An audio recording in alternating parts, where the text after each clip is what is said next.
السلام عليكم ورحمة الله وبركاته. الحمد لله رب العالمين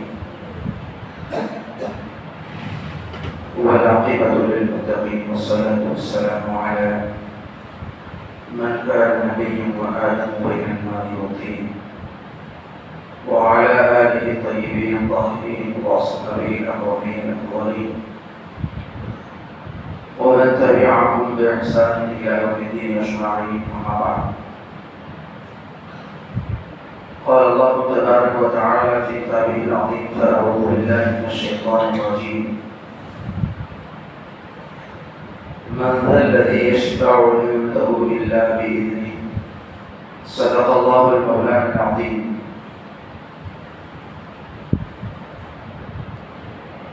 وقال سبحانه وتعالى في أصل كتابه صلى الله عليه وسلم: إن الله وملائكته يصلون على النبي يا أيها الذين آمنوا صلوا عليه وسلموا تسليما. اللهم صل وسلم وزد وبارك على حبيبك سيدنا نبينا مولانا محمد وآله وصحبه أجمعين.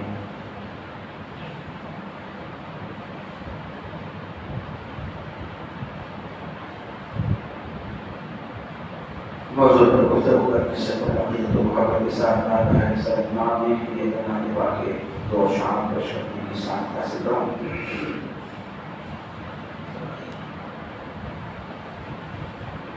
زمین و زمان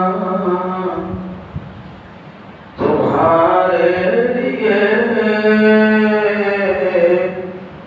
مکین و مکان تمہارے لیے جمیل و جنا تمہارے لیے بنے دو جہاں تمہارے لیے. دہن میں زبان تمہارے لیے بدن میں ہے جان تمہارے لیے. ہمارے یہاں تمہارے لیے اٹھے بھی وہاں تمہارے لیے. اشارے سے چاند چیر دیا چھپے ہوئے سر کو پھیر لیا. گئے ہوئے دن کو عصر کیا عتاب و دوام تمہارے لیے. گئے ہوئے دن کو عصر کیا عتاب و دوام تمہارے لیے.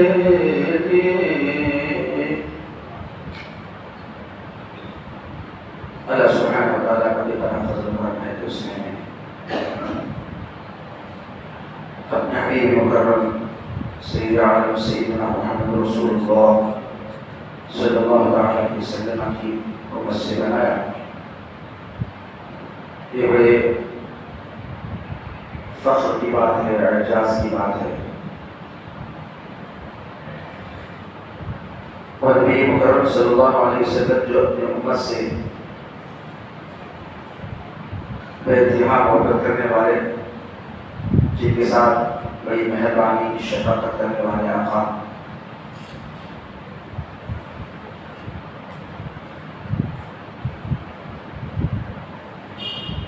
آپ ارشاد فرماتے ہیں: انا اول شافع واول مشفع یوم القیامہ ولا فخر. میں قیامت کے دن سب سے پہلے شفاعت کرنے والا ہوں اور سب سے پہلے جس کی شفاعت قبول کی جائے گی وہ میں ہوں. لا فخرہ یہ فخر کی بات نہیں ہے. عزیزان محترم، قرآن پاک میں اللہ تبارک و تعالیٰ نے ارشاد فرمایا آیت الکرسی، جو تقریباً سبھی لوگ یاد رکھتے ہیں اور یاد رکھنا بھی چاہیے. آیت الکرسی ایک ایسا وظیفہ ہے، آیت الکرسی ایک ایسا وظیفہ ہے جو شیطان کے مکر و فریب سے ہماری حفاظت کرتا ہے.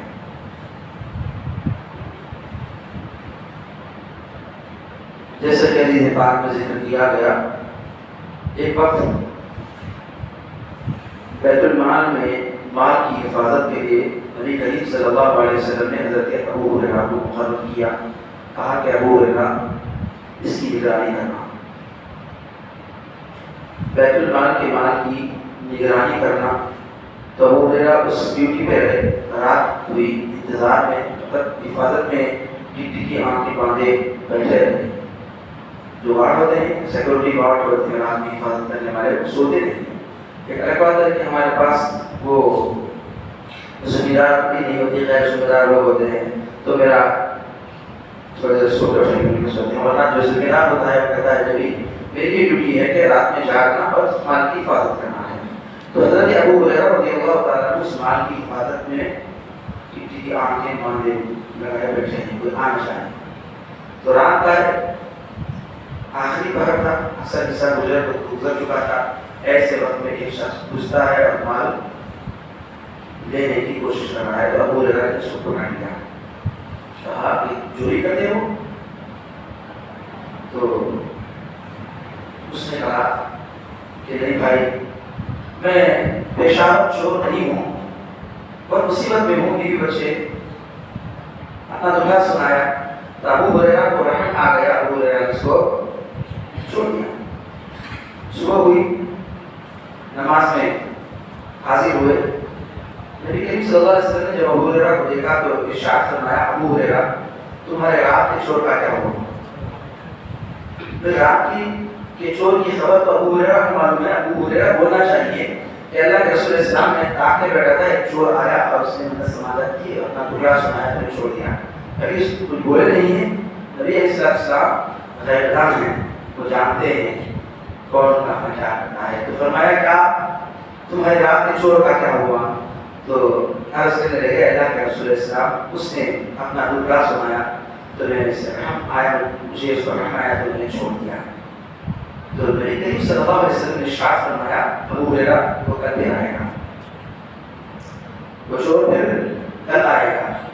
اب پہلا دن تھا، ایسے ہی نارمل تاکتے بیٹھے تھے. اب تو رسول اللہ نے فرمایا ہے کہ آئے گا تو ضرور آئے گا، کیونکہ رسول نے فرمایا ہے.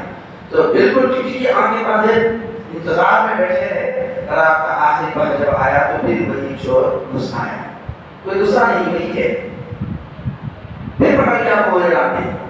کہا کہ تم نے تو وعدہ کیا تھا نہیں آؤں گا، اپنا دکھا سنایا تھا، بہرحم کر کے تم نے چھوڑ دیا تھا، آج میں تمہیں چھوڑنے والا نہیں، آج تمہیں میں چھوڑ کر نہیں. تو اور زیادہ سماجت کرنے لگا، کہنے لگا، رونے لگا. اور لاسٹ پھر نہیں آؤں گا، آخری بار میں نہیں آؤں گا. تو ابو ہریرہ کو بہرحم آیا، آپ نے چھوڑ دیا. صبح ہوئی، سرکار کی بارگاہ میں حاضر ہوئے تو سرکار نے پوچھا ابو ہریرہ تمہارے چور کا کیا ہوا؟ کیا کرے چور کے تعلق کرنا معاملہ. تو رسول اللہ کے اسلام کو بہت زیادہ پریشان حال تھا، مصیبت زدہ تھا. اپنا دکھا سنایا تو رحم آ گیا، آپ نے چھوڑ دیا. سرکار فرمانے لگے ابو ہریرہ پھر آئے گا، پھر کل آئے گا. ہوا ایسے ہی. اسلام محترم جو آیا پکڑا گیا تو اس نے کہا کہ اب پکڑا کروں گا، مجھے سزا ہوگی، مگر بھائی مجھ پر کرم کر دینا، مجھ پر رحم کر دینا. یہ کام کرو کہ تمہیں ایک ایسا وظیفہ دیتا اس کے وجہ سے میرے کو جو ہے چھوڑ دوں.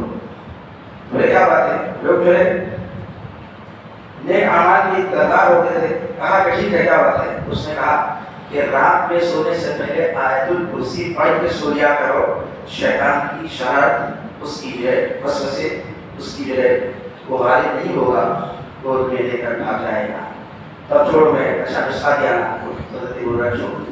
سرکار کی خدمت میں عرض کیا اللہ کے رسول اللہ صلی اللہ علیہ وسلم ایسا اس نے کہا کہ سرکار نے فرمایا وہ جھوٹا ہے مگر بات سچ کر گیا ہے. وہ کون ہے جانتے ہیں؟ تو نبی کریم صلی اللہ علیہ وسلم نے فرمایا وہ شیطان ہے وہ جھوٹا مگر صحیح بات کہہ کے گیا ہے. رات کو ہم آیت الکرسی عموماً ہم اپنے بچوں کو پڑھاتے ہیں سکھاتے ہیں دلاتے ہیں. ہونا چاہیے کہ بچے بھی پڑھیں ہم بھی پڑھیں. آیت الکرسی ایک آیت ہے آیت الکرسی. اس میں کرسی کا تذکرہ آیا اس لیے اس کا دوبارہ اس آیت کا نام گیا کرسی والی آیت. اسی آیت الکرسی میں ایک حصہ ہے ایک ہی آیت ہے اس میں تھوڑا حصہ ہے من ذا الذی یشفع عنده الا بإذنہ. کون ہے جو شفاعت کرے اس کے پاس سفارش کر بجائے الا بإذنہ مگر اجازت کے ساتھ. اجزان محترم اس آیت پاک اس سے میں اللہ تبارک و تعالیٰ ارشاد فرماتے ہیں کہ کوئی میرے پاس شفیع آئے تو اپنے اختیار سے بلکہ میری اجازت سے آئے گا. یعنی شفاعت کا انکار نہیں کیا جا سکتا. سفارش کا ریکمنڈ کا سفارش کا انکار نہیں کیا جا سکتا. خود قرآن پاک میں واضح طور پر فرمایا کہ کون ہے جو میرے پاس سفارش بن کر آئے بغیر میری اجازت کے. ہاں اگر میری اجازت ہے تو اس کے لیے میں اجازت دوں گا اگر وہ ایسے اجازت کے لائق ہے تو. اب ساری انسانیت میں وہ کون بزرگ وقت ذات ہوگی جو شفاعت کا حقدار ہوگی. یعنی اللہ کے پاس شفاعت کی کس کو کہتے ہیں؟ معافی طلب کرنا. معافی طلب کرنا. نبی پاک علیہ السلام شافع ہیں معاف کرنے والے اور وہ میدان حشر میں جب نفسا نفسی کا عالم ہوگا کوئی کسی کا نہیں ہوگا ایسے وقت میں نبی کریم صلی اللہ علیہ وسلم کو اللہ تبارک و تعالیٰ اجازت عطا فرمائے گا. جیسے نبی کریم صلی اللہ علیہ وسلم نے ارشاد فرمایا انا اول من یؤذن له بالسجود. میں ہی وہ پہلا شخص جو مجھے سجدہ کرنے کی اجازت دی جائے گی. یہ سجدہ کون سا سجدہ ہے؟ تو متفقہ طور پر بتایا گیا کہ یہ سجدہ عبادت کا نہیں ہے بلکہ شفاعت حاصل کرنے کا سجدہ ہے. نبی کریم صلی اللہ علیہ وسلم اللہ تعالیٰ میں سجدہ ریز ہو جائیں گے اس غرض سے اس نیت سے کہ اللہ تبارک و تعالیٰ مجھے شفاعت کی اجازت دے. اور اللہ کے نبی صلی اللہ علیہ وسلم ارشاد فرماتے ہیں انا اول من یؤذن له ان يرفع راسه. میں ہی وہ ہوں گا پہلا شخص جس کو سجدے سے سر اٹھانے کے تعلق سے کہا جائے گا. فرمایا ارفع راسک. اے نبی صلی اللہ علیہ وسلم اے حبیب محترم تم اپنا سر اندر اٹھائیے. سل تعطی مانگیے نوازے جاؤ گے. پوچھو مانگو دیے جاؤ گے. تو ایسا محترم نبی پاک علیہ السلام کو سب سے پہلے اللہ تبارک و تعالیٰ شفاعت کا حق دیں گے. اور اللہ تبارک و تعالیٰ فرمائیں گے اے نبی پاک نبی محترم صلی اللہ علیہ وسلم آپ شفاعت کریں. تو سب سے پہلے نبی پاک صلی اللہ علیہ وسلم شفاعت کرنے والے ہوں گے سفارش کرنے والے ہوں گے. جبکہ حدیث پاک میں آتا ہے کہ کون کون شفاعت کریں گے سفارشی ہوں گے. سب سے پہلے شفاعت کا دروازہ جو کھولیں گے ہمارے نبی سیدنا محمد رسول اللہ صلی اللہ علیہ وسلم. پھر اس کے بعد اللہ تبارک و تعالیٰ انبیاء علیہ السلام کو یہ اختیار دے گا یہ اجازت دے گا کہ تم شفاعت کرو. پھر صحابہ شہداء صدیقین صالحین اولیاء کرام پھر علماء حفاظ پھر اس کے بعد درجہ بدرجہ تاکہ وہ چھوٹے بچے جو بلوغیت سے پہلے انتقال کر رہے تھے، یعنی بالغ ہونے سے پہلے مر رہے تھے، انہیں بھی شفاعت کا حق دیا جائے گا۔ اور وہ بچہ جو لوٹ رہا تھا، کوئی جان آئی تھی وہ لوٹ رہا تھا، تو وہ بھی اپنے ماں باپ کا شفیع ہوگا۔ اذان محترم، نبی پاک صلی اللہ علیہ وسلم شفاعت کا دروازہ سب سے پہلے آپ کھولیں گے، پھر اس کے بعد ایک کے بعد دیگر سب کو شفاعت کی اجازت دی جائے گی۔ جیسے کہ ہم جو ہے نماز جنازہ پڑھتے ہیں، نماز جنازہ پڑھتے ہیں، اگر مرد یا عورت بالغ ہے تو پڑھتے ہیں اللہم اغفر لی حیینا و میتینا و شاہدینا و غائبینا، یہ ان کی بخشش و مغفرت کے لیے دعا کرتے ہیں، اے اللہ ان کے صغیرہ کبیرہ چھوٹے بڑے ظاہری پوشیدہ تمام گناہوں کو معاف کر۔ مگر وہی بچی یا بچہ چھوڑے ہیں، بلوغیت سے پہلے انتقال کر رہے ہیں، تو ان کی بھی دعا ہے کہ اے اللہ میں انہیں ہمارا سفارشی بنا، یہ ہمارے لیے شفاعت کرنے والے ہیں۔ یہ شریعت میں سکھاتی ہے کہ ان کے لیے مغفرت کی دعا اس لیے جو بالغ ابھی نہ ہوئے ہیں اور کوئی گناہ سے نہ ہوا ہے، ان کی مغفرت کی دعا نہیں ہے، بلکہ تم دعا کرو کہ اے اللہ ان بچوں کو ہمارا شفیع بنا، ہماری شفاعت کرنے والا بنا، دعا کرتے ہیں۔ تو ایک بچہ شفاعت کرتا ہے اپنے ماں باپ کے لیے، تو شفیع المذنبین سیدنا محمد رسول اللہ صلی اللہ علیہ وسلم کو اللہ نے شفاعت کا وہ تاج پہنایا، اور دعا کرتے ہیں یا کچھ نہ، ہم دعا کرتے ہیں اذان کے بعد، اذان کے بعد کی دعا یاد ہے شاید، اذان کے بعد کی دعا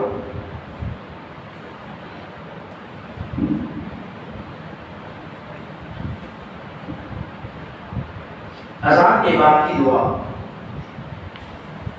اللهم رب هذه الدعوة التامة والصلاة القائمة على سيدنا محمد الوسيلة والفضيلة والدرجة الرفيعة وابعثه مقام محمودا الذي وعدته وارزقنا شفاعته يوم القيامة۔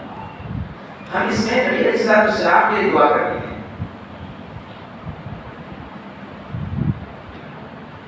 آتی سیدنا محمد الوسیلة والفضیلہ والدرجة الرفیعہ، اے اللہ ہمارے نبی کو بلند مقام عطا فرما، وبعثہ مقام محمودا، اور مقام محمود پر فائز فرما، مقام محمود پر انہیں بٹھا۔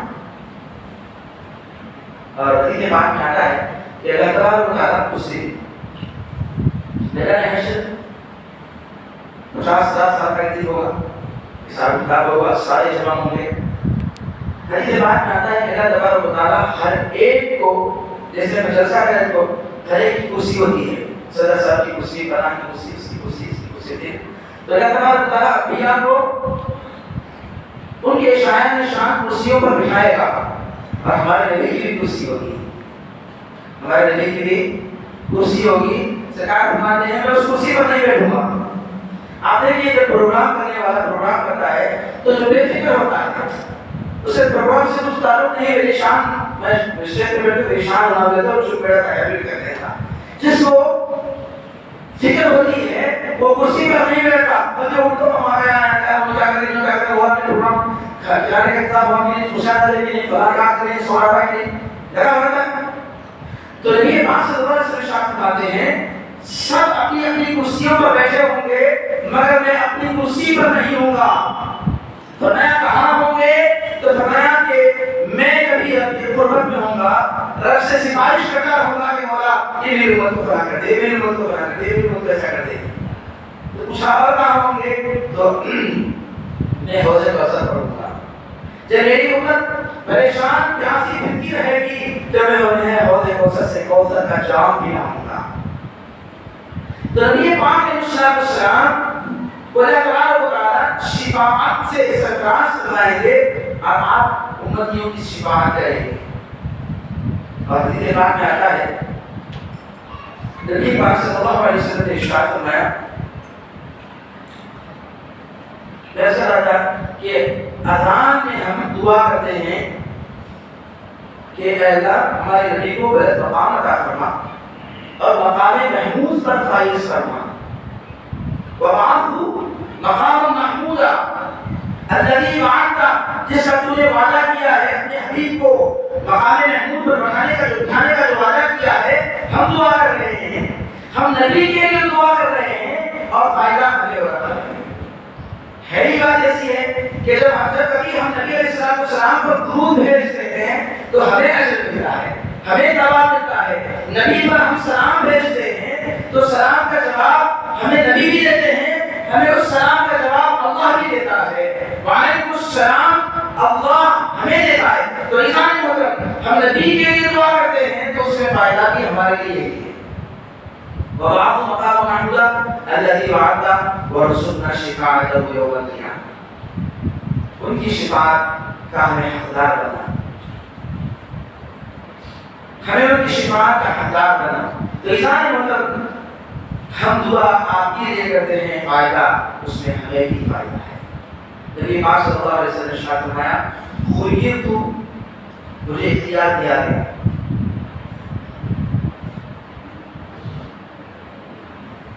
بین نصف امتی، مجھے اختیار دیا گیا کہ تم اپنی آدھی امت کو بخشو یا عام اجازت دی ہے، یعنی کوئی خیر نہیں۔ جو سرکار پاک صلی اللہ علیہ وسلم ارشاد فرماتے ہیں، میں نے آدھی امت تھوڑی ہوتی، اب تو 1500 سال ہو گئے، ابھی قیامت کب آنے میں کتنے کروڑوں اربوں خیروں ہو گئے، 1000 2000 لاکھ 2 لاکھ 5 10 لاکھ 20 لاکھ 1 کروڑ 2 کروڑ کتنے کرتے ہیں؟ 1500 سال اور زمانہ کب چلنے والا ہے۔ تو اختیار مجھے دیا گیا کہ آدھی امت کو شفاعت کرو یا پھر جو ہے عام۔ تو نبی پاک صلی اللہ علیہ وسلم فرماتے ہیں، میں نے آدھی امت کی شفاعت کا اختیار نہیں دیا بلکہ میں نے عام شفاعت کا اختیار دیا۔ کیوں؟ ارشاد فرمایا کہ اگر آدھی امت کے بعد کوئی ایک اور بندہ آئے کہے کہ یا رسول اللہ میں بھی آپ کا امتی ہوں، تو جب کھوٹا ختم ہو جائے پھر اس کے بعد اب کیا کیا جائے؟ کھوٹا ختم ہونے کے بعد اگر کوئی آئے تو اس سے بات نہیں کر سکتے۔ تو یہ بات صلی اللہ علیہ وسلم ارشاد فرماتے ہیں، میں نے عام شفاعت کو اختیار کیا۔ اور نبی پاک صلی اللہ علیہ وسلم کو اللہ تبارک و تعالیٰ نے ارشاد فرمایا، وَلَسَوْفَ يُعْطِيكَ رَبُّكَ فَتَرْضَىٰ۔ اے محبوب پاک صلی اللہ علیہ وسلم، تمہارا رب تمہیں اتنا نوازے گا، اتنا عطا کرے گا، اتنا دے گا کہ تم راضی ہو جاؤ، تم خوش ہو جاؤ۔ جب تک تم راضی نہ ہوگے تب تک ہم تمہیں دیتے جائیں گے۔ تو ذکر کیا گیا کہ مصطفیٰ احمد علیہ السلام سے پوچھا گیا کہ آپ کب راضی ہوں گے؟ تو ارشاد فرمایا، میری امت کا ہر فرد جب تک جنت میں نہیں جاتا تب تک میں راضی نہیں ہوں گا، حتیٰ کہ دوزخ کا داروغہ وارڈن، دوزخ کا وارڈن کہے گا کہ اے یا محمد صلی اللہ علیہ وسلم، اپنی امت کو کچھ تو چھوڑو تاکہ تمہارے رب کا غضب ان پر باقی رہے۔ یعنی کوئی رہے ہی نہیں تو رب کس پر غضب کرے؟ رب کس پر غصہ ہو؟ رب کس پر غضب کرے؟ تو کہا کہ تم کچھ لوگوں کو تو چھوڑ دو۔ تو سرکار فرماتے ہیں، نہیں، کسی امت کو میں جو ہے دوزخ میں چھوڑنے والا نہیں۔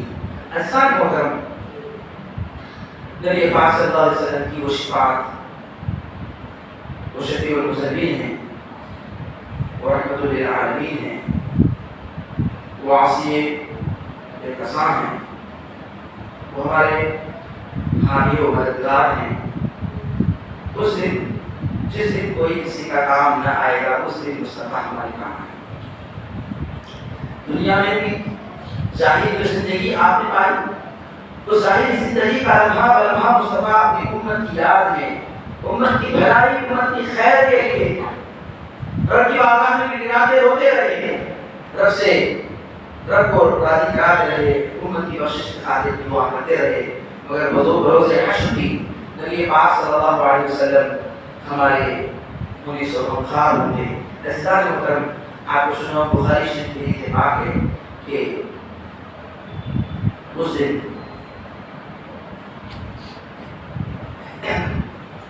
انسانیت پریشان حال ہوگی تو آدم کے پاس جائیں.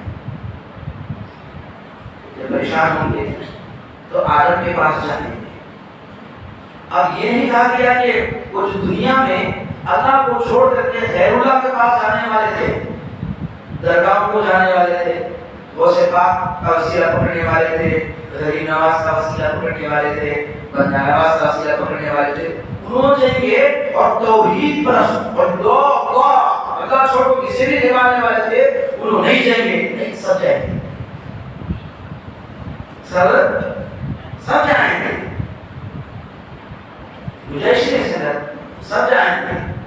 اب حضرت آپ اپنی طرف سے بول رہے ہیں بخاری کی کیسی اتفاق ہے, سب جائیں گے. کوئی الٹا رکھ کے 100 سال یا 1000 سال زندگی میں ہوئے انہوں نے نہیں بول سکتا, نہیں کہا سکتا کہ یہ صرف درگاہ کو جانے والے جائیں گے, نہیں اللہ کو ماننے والے, اللہ سے مانگنے والے ڈائریکٹ اللہ کے پاس جائیں گے.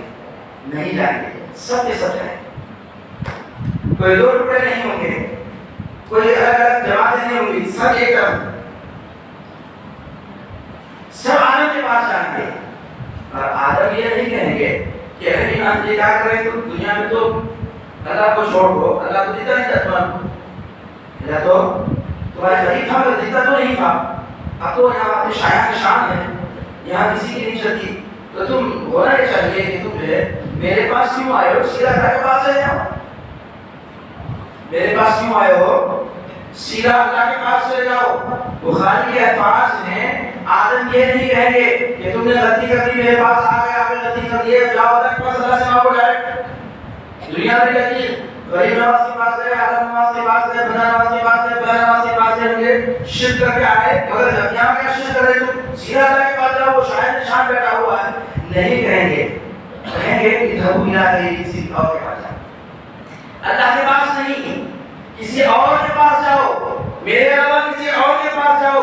تو آدم یہ پیغام دے رہے ہیں کہ لوگوں دنیا میں رہنے والوں, تم اللہ کو تو دیکھ نہیں رہے تھے, اس وقت تم اللہ والوں کے پاس جا رہے تھے, اللہ والوں کے پاس جا کر کے ان کی سفارش, ان کی توفیق سے, ان کے توسل سے اللہ تک پہنچنے کا ذریعہ ان کو بنائے تھے. آج اللہ اپنے شاعر شان سامنے موجود ہے, تب بھی تمہیں یہ حکم نہیں ہے کہ تم ان کو چھوڑ کر کے وہاں جاؤ. کہا کہ اذهبوا الى اللہ, اللہ کے پاس جاؤ, نہیں میرے علاوہ کسی اور کے پاس جاؤ. اس کے بعد تم کے پاس آئیں گے, اور تم یہ نہیں کہیں گے کہ ارے آدم علیہ السلام ذرا کہ انہوں نے یہ بولا تھا شاید ہمارا اور بولے کہ میں توحید پرست ہوں, ایک اللہ سے مانگو, کسی اور سے نہیں مانگو, میرے ساتھ ہوں. تو ہونا چاہیے تو اس ساتھ تو کہیں کم سے کم تو یہ کہیں گے اذهبوا الى اللہ کے پاس جاؤ, نہیں اذهبوا الى کسی اور کے پاس جاؤ.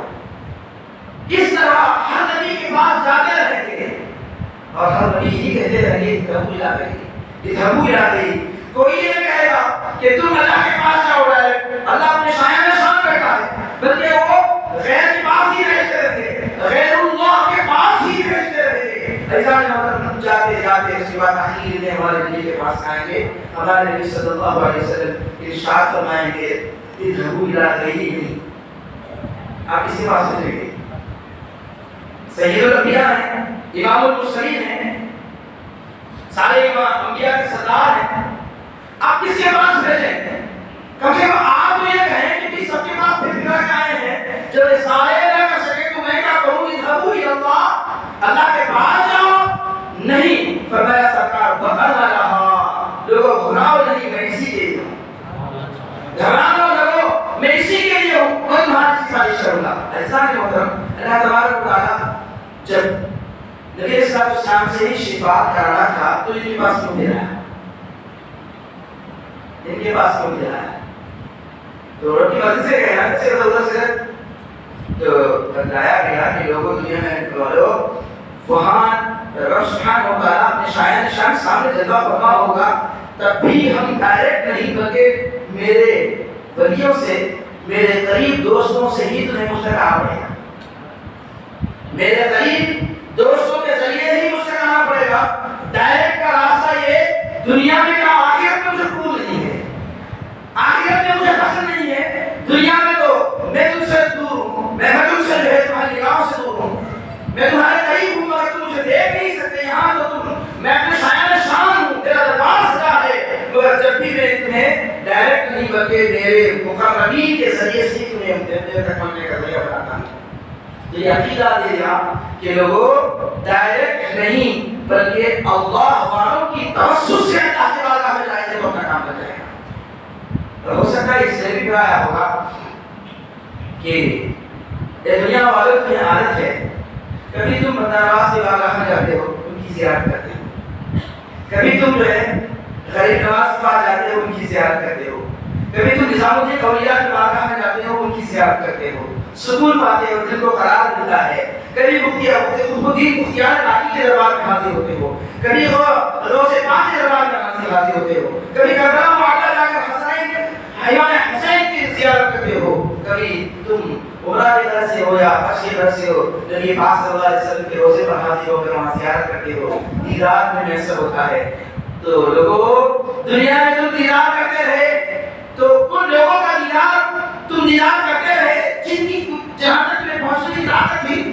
آج تمہیں وہ عادت ہے کہ اللہ والوں کی بارگاہ میں پہنچ کر کے ان کی دیدار کرنے کی تمہیں عادت ہے. آج ہم انہوں بھی آج زیارت کرتے ہیں. کبھی تم آدم کو دیکھ لینا زیارت کر لینا, کبھی نوح کی زیارت کر لینا, کبھی ابراہیم کی زیارت کر لینا, کبھی عیسیٰ و موسیٰ کی زیارت کر لینا, کبھی داؤد کی زیارت کر لینا علیہ السلام. تم زیارت کر کے تمہارے دلوں کو سکون پہنچا لینا. اور جو زیارتوں میں, انسانی زیارتوں میں جو جلوے تھے, آدم کا ایک جلوہ ہے, نوح کا ایک الگ جلوہ ہے, ابراہیم و اسماعیل کا ایک الگ جھلک ہے, اسحاق و یعقوب کی ایک الگ جھلک ہے, موسیٰ و عیسیٰ کی ایک جھلک ہے, ہر انبیاء کی الگ جھلک ہے, ان کے جلوے ہیں.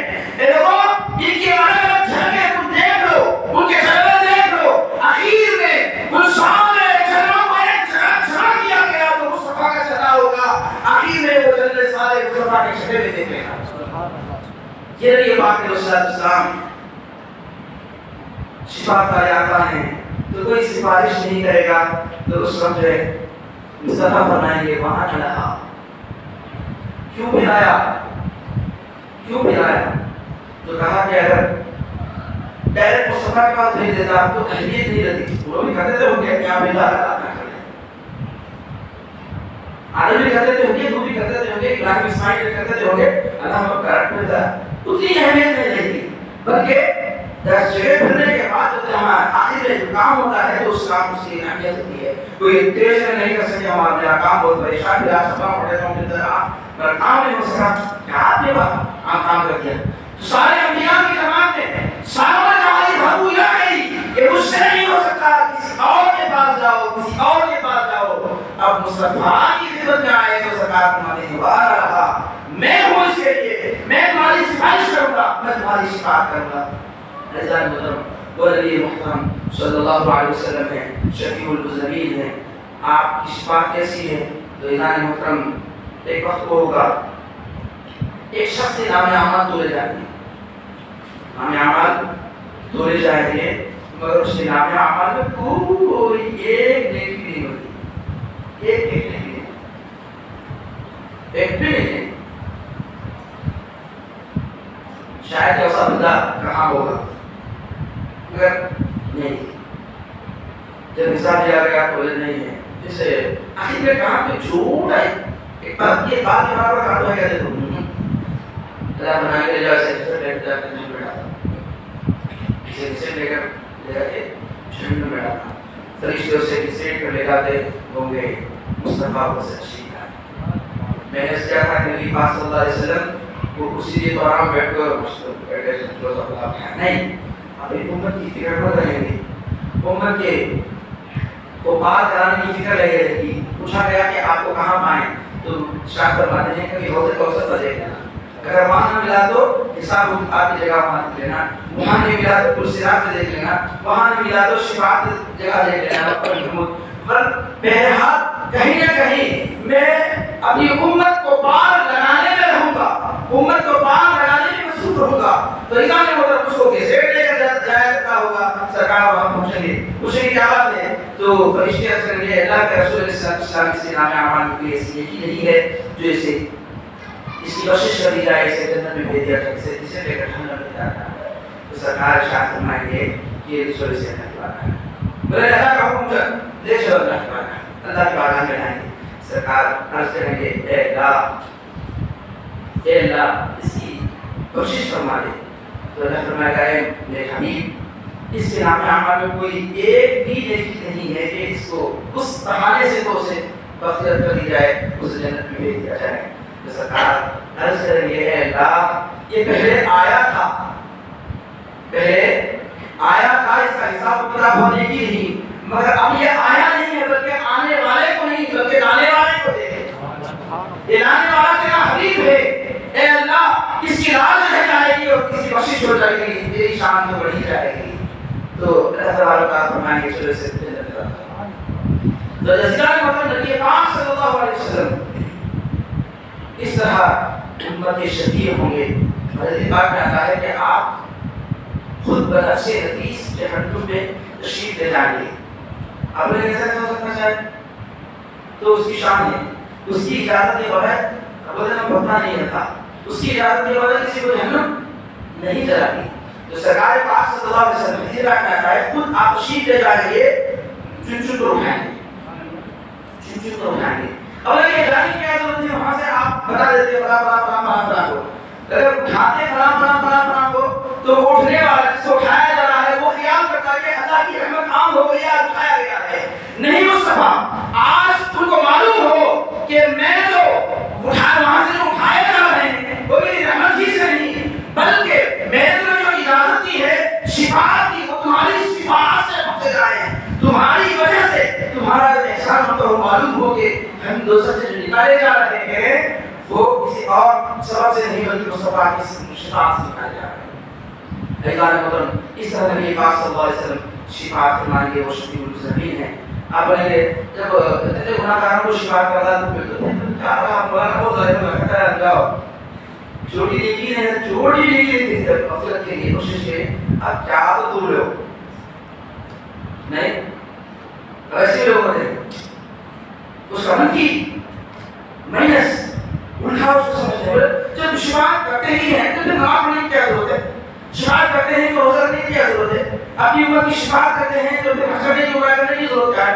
صدقہ خیرات کرنے کی کیا ضرورت ہے؟ تلاوت کرنے کی کیا ضرورت ہے؟ اعمال اخلاق کرنے کی ضرورت کیا ہے؟ عزیزان محترم جس نبی کی شفاعت کے ہم حقدار ہوں گے، جو نبی ہماری شفاعت کریں گے تو ہم کچھ ایسے بھی اعمال کریں گے جس سے وہ راضی ہو جائیں گے، جس سے ہم سے خوش ہو جائیں گے۔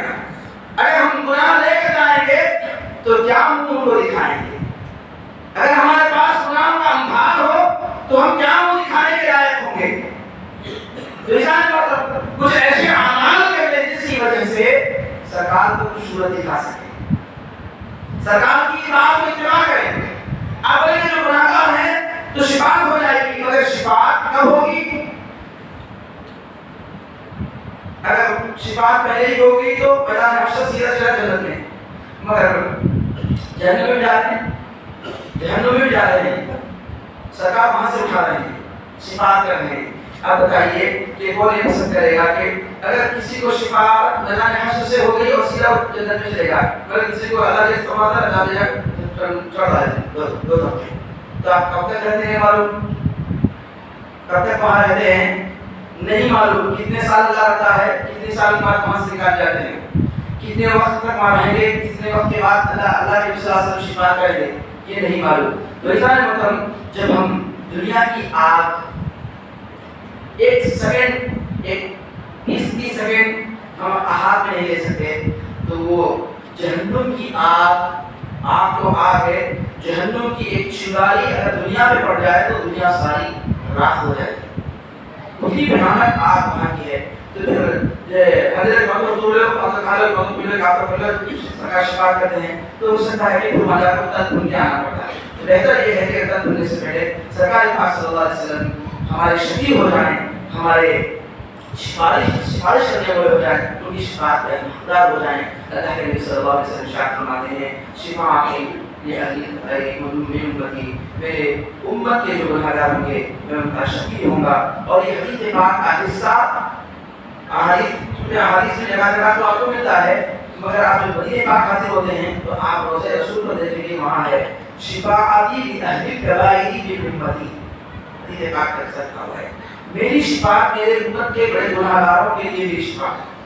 تو وہ شفیع المذنبین ہیں، تو ہم چاہیے کہ ہم ان کو خوش کریں، ان کو راضی کریں، ان کی اتباع کریں اور دعا کریں گے، بار بار دعا کریں. یا ایسی دعائیں یاد کریں جن میں ہم شفاعت طلب کرتے ہیں، جیسے قرآن اللہم رب هذه دعوتی ورزقنا شفاعته یوم القیامہ.